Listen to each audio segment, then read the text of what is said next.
पहले दो महत्वपूर्ण प्रेम मेरे जीवन में आ चुके थे जूली के पहले। अभी मैं जिससे प्रेम करता हूँ उसकी याद जरूर आ जाती है। अभी सर किससे प्रेम करते हैं? ये तो कहने लायक नहीं है। ये जो कार देख रही हूँ उसके नाम से कार है। तो ये कार जो आपके घर में लगी है वो उन्हीं के नाम से। अब आपके साथ आपकी पत्नी भी नहीं और आपकी प्रेमिका भी नहीं। जी। तो अभी आपका जीवन जो है वो कैसे चल रहा है? मेरे लिए विवाह अप्राकृतिक है, बंधन है, उसकी कोई जरूरत नहीं है।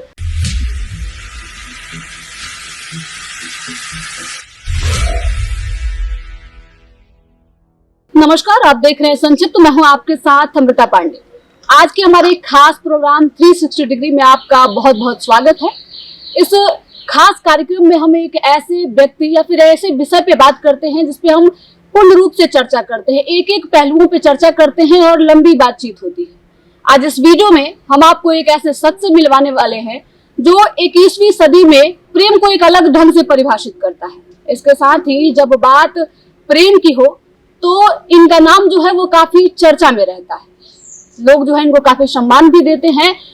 आपने इनका प्रेम प्रसंग जो है, प्रेम कहानी जो है बहुत सुनी होगी। आज हम इनसे बातचीत करेंगे, कुछ ऐसे पहलुओं पे बात करेंगे जो आपने ना कभी सुनी होगी ना ही आप जानते होंगे। हमारे साथ प्रोफेसर मटुकनाथ चौधरी जी हैं। बहुत बहुत स्वागत है सर आपका। बहुत बहुत धन्यवाद अमृता जी।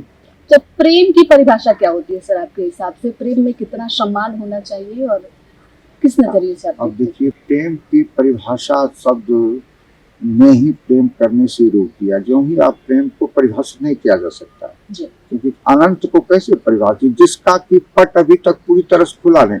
परिभाषा उसकी हम देते हैं जिसको हम संपूर्णता में जान चुके होते हैं, तो वो परिभाषा में आ जाएगा। जिसको हम संपूर्णता में जान ही नहीं, जितना जानते हैं उतना अधिक और जानना शेष रह जाता है। जो ऐसा अनंत है उसको परिभाषा में बांधा ही नहीं जा सकता।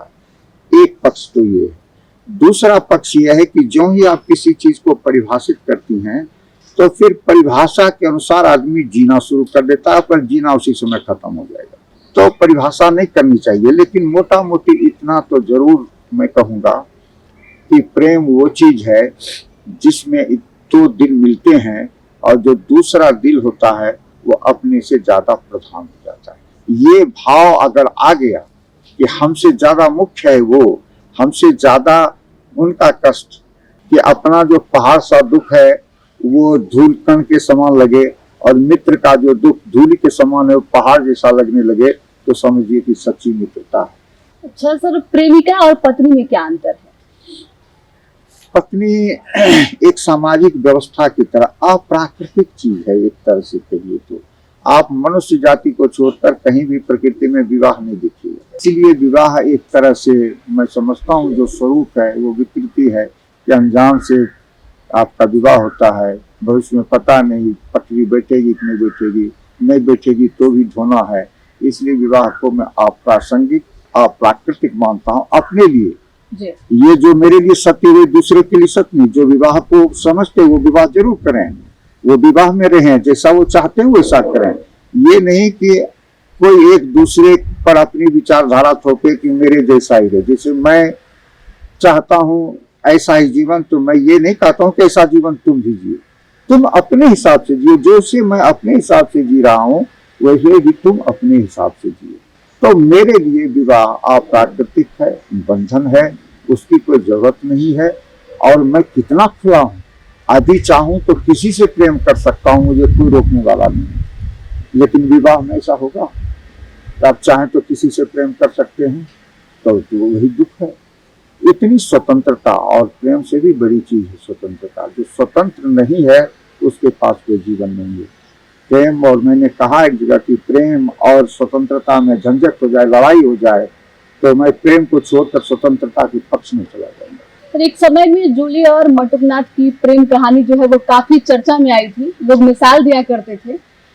तो कैसे इस प्रेम की शुरुआत हुई थी सर, और कहाँ से शुरुआत हुई थी? थोड़ा सा इस पे प्रकाश डालिएगा। प्रेम तो हम लोगों की शुरुआत हुई थी बीएन कॉलेज में। मैं अध्यापक था और वो मेरी छात्रा थी। तो धीरे धीरे हम दोनों का एक दूसरे से संपर्क हुआ, एक दूसरों के विचारों से अवगत हुए और मित्रता होने लगी। और मित्रता देखते देखते ही प्रेम में तब्दील हो गई। तो वहीं से बीएन कॉलेज से शुरू हुई। उस समय सेकेंड ईयर की छात्रा थी। थर्ड ईयर करने के बाद वो जेएनयू चली गई दिल्ली पढ़ने के लिए, तो वहाँ भी मेरा आना जाना रहा। और उसके बाद एमए करने के बाद उनको रिसर्च करना था, तो उन्होंने कहा किसी भी हालत में अब मैं यहाँ नहीं रह सकती, अब आप ही के साथ वहीं रहूंगी, वहीं से पीएचडी जो करना होगा मैं करूंगी। तो प्रेम की शुरुआत जो है वो किसने पहले की थी? आपने इजहार किया था या फिर जूली ने किया था? इजहार उनकी तरफ से थी। इजहार मैं स्त्री को ही ये मौका देना चाहता हूँ कि इजहार वही करे, क्योंकि पुरुष वैसे तो है कि पुरुष ही इजहार करता है, पुरुष ही प्रकट करता है। पुरुष का गुण है आक्रामकता, वो आगे बढ़ेगा, और स्त्री का काम है स्वीकार करना या अस्वीकार करना। लेकिन मैं तो तुम्हारा तो था नहीं, मैं तो विवाहित था, उसमें भी प्रोफेसर के पद पे थे। हाँ, वो उसकी गरिमा का मुझे ख्याल नहीं रखता था। प्रेम के सामने कोई गरिमा शब्द थी, प्रेम ही गरिमा में शब्द है जी। तो मैं उम्र का जो फासला था, उस फासले के कारण मैं प्रस्ताव रखने में डरता था। कैसे मैं प्रस्ताव, इसकी कच्ची उम्र है, मैं प्रौढ़ हूँ, 30 साल का फर्क है, ये बहुत बड़ा फासला है। तो मेरा प्रस्ताव रखना और अपनी तरफ आकृष्ट करने की कोशिश करना इनके जीवन के लिए ठीक नहीं होगा। जूली काफी खूबसूरत भी थी। हाँ, तो क्या आपके लगाव का कारण खूबसूरती था या खूबसूरती तो प्रथम कारण होता है, पहला आकर्षण खूबसूरती होती है। खूबसूरती आपको खींचती है, लेकिन कुछ ही दिनों में खूबसूरती रहते रहते साधारण हो जाती है। कितनी भी विश्व सुंदरी भी हो, तो वो रूप आप एक ही रूप रोज रोज देखिएगा, एक ही अदा रोज रोज देखिएगा, वो नॉर्मल हो जाता है। आप रसगुल्ला बहुत अच्छी चीज है, रोज रोज नहीं खाइएगा। तो जो कितना भी रूप हो बड़ा, वो रहते रहते वो साधारण हो जाता है। काम आता है आंतरिक गुण। तो उसका जो लगाव था, वो रूप का तो था ही, प्रथम आकर्षण था, लेकिन इतने मात्र से नहीं होता। उनके भीतर जो आंतरिक, उनकी जो प्रतिभा थी और उनके जो सुंदर भाव थे, वो अद्भुत थे। ये सबसे बड़ा कारण बनता है प्रेम का। अच्छा, वो क्या पल था जब आपकी प्रेमिका के बारे में आपकी पत्नी को पता चला था? बहुत सारी बातें उस समय निकल कर सामने आई थी, आपके साथ अभद्रता भी हुई थी, तो उसमें थोड़ा सा। पत्नी को मैं कुछ भी छिपाता नहीं, कभी भी नहीं, क्योंकि जग जाए था कोई भी बात में। मैं किसी इस पर जूली के पहले भी मेरा प्रेम का जीवन था, उसके पहले भी मैंने प्रेम किया था, तो पत्नी से कुछ छिपाता नहीं था, एक एक बात में उन्हें बतलाता था। लेकिन धीरे धीरे उनको लोगों से, परिवार से, कई लोगों से ये प्रोत्साहन मिला कि ये गलत कर रहा है और इस पर लगाम लगाने की जरूरत है, और तुम्हारे साथ, उनके साथ शक्तियां लग गई, और तब उन्होंने हमारे साथ दुर्व्यवहार करना शुरू किया। तो उनसे मैं छिपाता कुछ नहीं था, सब कुछ बता देता था। सर, जूली के पहले आपकी और कितनी प्रेमिकाएं रह चुकी? वो सब तो गुप्त है, लेकिन थोड़ा सा बता देंगे सर? मैं आत्मकथा लिखूंगा तो उसमें सारी बातें आएंगी। होता ये है जी कि मैं तो सत्य बोलूंगा ही, मैं तो लिखूंगा तो सारी बातें जस की तस लिखूंगा, उसमें कुछ मिलावट नहीं होगी। लेकिन उसको, जो मेरी इसके पूर्व की प्रेमिका थी, उसका नाम गांव सब मैं बदल दूं, क्योंकि लोग उसको पहचानेंगे और कहेंगे करे ये भी थी, ये भी थी। ऐसा मैं नहीं चाहूंगा।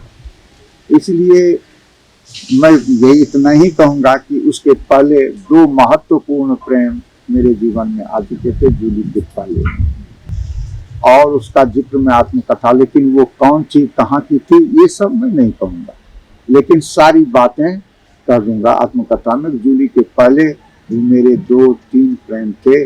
वो 2-3 प्रेम किस किस रूप में, एक तो कुमारेपन का भी प्रेम था, और विवाह के बाद के 2 प्रेम थे। तो ये 3 प्रेम की चर्चा मैं करूंगा आत्मकथा में, अभी मैं उसको डिस्क्लोज नहीं करूंगा। सर, जूली के साथ की कुछ ऐसी यादें जो अभी भी आप अकेले बैठते हो तो आप खिलखिला जाते हो, बहुत याद आती हो, कुछ अच्छी यादें? याद तो मुझे नहीं आती है, क्योंकि मैं वर्तमान में जीने की कोशिश करता हूँ। वर्तमान समय में मैं जिसको प्रेम करता हूँ उसी की याद आती है, और जूली से एक सामान्य संबंध है, एक प्रेम संबंध नहीं है, तो जूली की याद नहीं आती है। लेकिन अभी मैं जिससे प्रेम करता हूँ उसकी याद जरूर आ जाती है। अभी सर किससे प्रेम करते हैं? ये तो कहने लायक नहीं है। अच्छा सर, अभी हाल ही में आपका एक पोस्ट वायरल हो रहा था और लोगों ने काफी चर्चा किया कि क्या अभी भी आपको एक जीवन साथी की तलाश है जो इस उम्र में आपके साथ रहे और आपके जीवन का सहारा बने? जी जी, ये आवश्यकता नाम से फेसबुक पर मैंने एक विज्ञापन डाला था जी। और अनेक शर्तें मैंने, सबसे पहली चीज है कि बौद्धिक स्तर पर मेलजोल हो, जिस तरह का मैं हूँ उस तरह का वो मैं जानता था कि असंभव है, लेकिन अभी भी ऐसी कुछ महिलाएं हैं जो मुझे प्रेम करती हैं, मेरे साथ रहना चाहती हैं, लेकिन मैं जानता हूँ कि वो पुराने विचार की हैं, मैं आधुनिक विचार का हूँ, दोनों में मेल नहीं कहीं होगा। इसलिए भी ये विज्ञापन था कि आप देखिए कि आप इस श्रेणी में नहीं हैं तो हम दोनों का जीवन सुखद नहीं हो सकता, इसलिए आप कृपया इधर कोशिश न करें।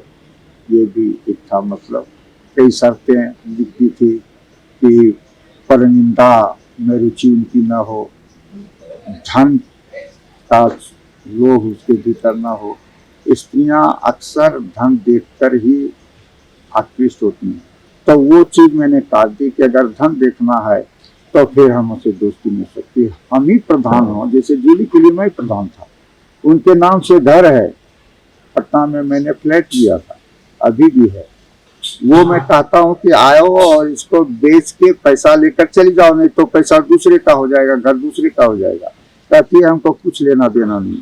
तब में प्रेम था, धन से तो प्रेम उसको था नहीं, उसको तो मुझसे प्रेम था, तो भी उसके नाम पे धन था। ये जो कार देख रही उसके नाम से कार है, तो ये कार जो आपके घर में लगी है वो उन्हीं के नाम से जी। अच्छा सर, एक और सवाल हमारा है कि अब आपके साथ आपकी पत्नी भी नहीं और आपकी प्रेमिका भी नहीं, जी। तो अभी आपका जीवन जो है वो कैसे चल रहा है? कैसे अपने आप को खुश रख लेते हैं? मैं थोड़ा पढ़ लेता हूँ और मैं फेसबुक पर कुछ न कुछ लिखता हूँ, तो वहाँ जितने मित्र हैं, 14,000 मेरे फॉलोवर हैं फेसबुक पर जी। तो 14,000 से जो मेरी वार्ता चलती रहती है, मेरे मिल के आदमी 10, 20, 25, 50 जहाँ वहाँ हैं, तो वो मेरे मित्र सूची में जो हैं उनके लिए मैं लिखता हूँ, उनका लिखा पढ़ता हूँ, तो ये मेरे आनंद का विषय होता है। फिर कुछ बच्चे हैं, इनके लिए भी मैंने सोचा कि बच्चों के लिए कोई अच्छी किताब नहीं हमको मार्केट में दिखाई पड़ रही है, तो मैंने शुरू किया है, जो इस महीने छप के आ भी जाएगी, बच्चों के लिए श्रृंखला में मैं कुछ किताब लिखूं ताकि उनकी बेहतर शिक्षा हो सके। तो ये बच्चे भी हैं, लोग हैं, समाज हैं, ये तो वसुधाई कुटुंब है, क्यों छोटे परिवार में हम सिमट के रहें। जिसके जिसका प्यार है वही उसका रिश्तेदार है, यह एक नारा है, ये नारा हमको बहुत पसंद है। जिसको जिससे प्यार है वही उसका रिश्तेदार है, और ये नकली रिश्तेदार प्यार नहीं है, भाई भाई हैं और दोनों में दुश्मनी है, तो क्या रिश्तेदारी हुई? अब कोई नहीं है, और लेकिन उसी से प्यार है, तो वही सब कुछ है।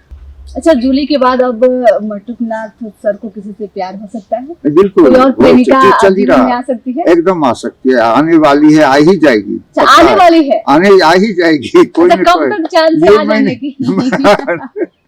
ये मैं नहीं जानता हूँ कि कब, कोई नहीं जानता है, लेकिन मेरे भीतर आशा का दीपक जलता रहता है कि निश्चित ही आएगी।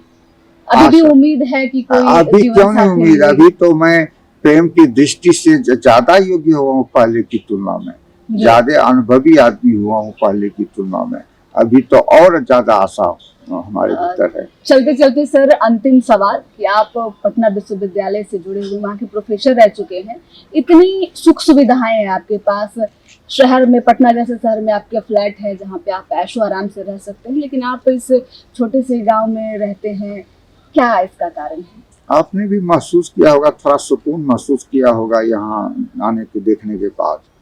ये जो गाछ वृक्ष है ना, मैंने ही लगाया, पटना से आकर 91 में आके लगाया इसको, 91 में वहाँ से आता था, 10-10 दिन, 15-15 दिन रह के, और इसको बचा के रखा इतने दिनों से।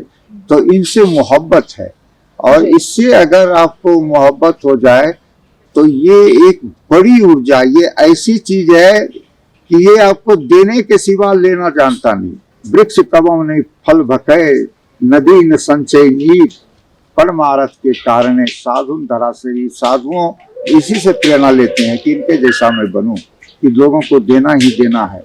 आपको एक अंतरंगता हो जाती है, हम आते ही यहाँ खुश हो जाते हैं।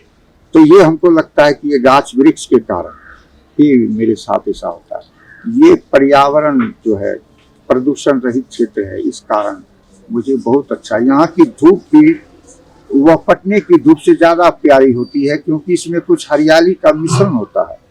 वहाँ की धूप से आप देखिएगा, अनुभव कीजिएगा। यहाँ मैं बैठता हूँ धूप में तो ज्यादा आनंद आता है जब पटने की धूप की तुलना में। तो कुछ बात है जो यहाँ ज्यादा सुकून देती है, हमको आनंद मिलता है मुझे।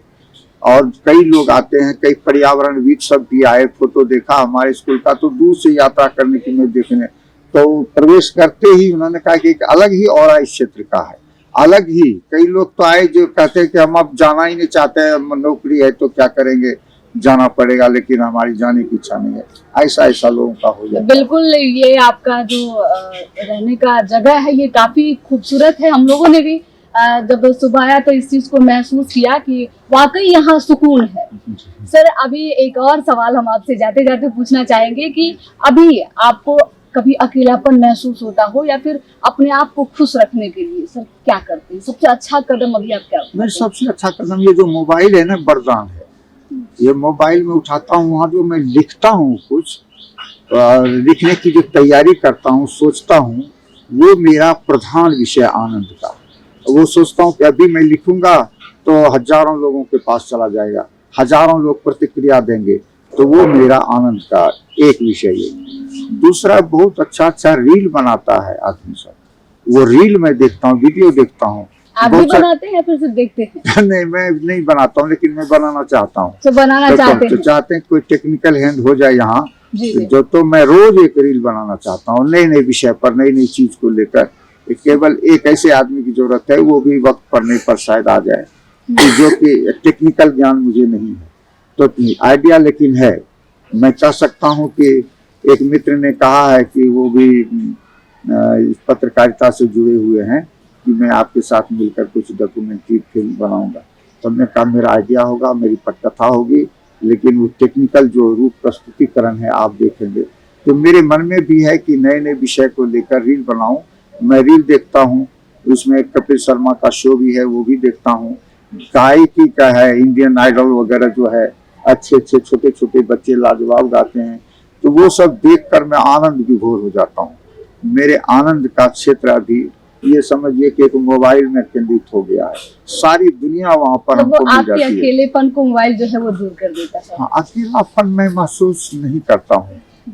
अकेलापन अगर कभी मिलने की इच्छा किसी से होती है तो गांव में कुछ एक आध आदमी है, उनसे मिलने चला जाता हूँ, या किसी को बुला लेता हूँ, या मेरा जो विद्यार्थी सब है जो बहुत दूर दूर तक जॉब कर रहा है, वो भी हर हाल में यहाँ एक दो दिन के लिए आ ही जाता है।